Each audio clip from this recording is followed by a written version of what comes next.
বাবা মা কষ্ট করে ছেলে মেয়েদেরকে বড় করে মানুষ করার জন্য কিন্তু ওরা টিকটকে এসে আইসক্রিম খাওয়া শেখাচ্ছে।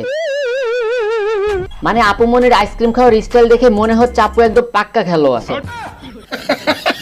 Hello everyone, it's me Raihan.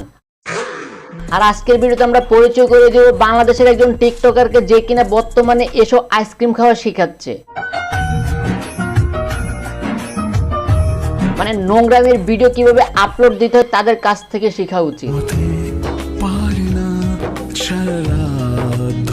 বর্তমানে ইয়াং জেনারেশনের কাছে সবচেয়ে পরিচিত একটি শব্দ হচ্ছে ভাইরাল। আর এই ভাইরাল হওয়ার জন্য মানুষ যা ইচ্ছা তাই করতে রাজি হয়ে যায়, বিশেষ করে টিকটকাররা। তার একটি উদাহরণ হলো এই আপুটি। মানে ভাইরাল হওয়ার জন্য এই আপু মনিটি মাঝে মাঝে তিনি তার বুকের ওড়না সরিয়ে ফেলতেছেন, আবার মাঝে মাঝে তিনি নিচের কাপড়টা উঠিয়ে দিচ্ছেন। নোংরামি কতটা পর্যায়ে পড়লে মানুষ এরকম ভিডিও করে। সোশ্যাল মিডিয়াতে শুনছিলাম আপু মনি নাকি হাঁটার জন্য বিখ্যাত। আমি অলরেডি খবর পেয়েছি, আর তার জন্য আমি তার ভিডিও ক্লিপগুলো ভালো করে দেখতে যাই, তারপর যা দেখি তা দেখে তো আমি অবাক। মানে আপু মনির এই হাঁটার স্টাইল দেখে মনে হচ্ছে একটা হাঁস প্যাক প্যাক করে হেঁটে যাচ্ছে। মানে দেখেন আপনারা,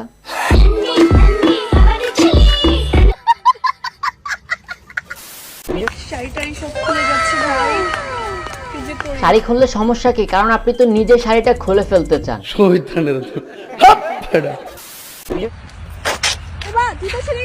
আহারে আপু, শুকনো জায়গায় উষ্টা খেলেন, মরেন নাই?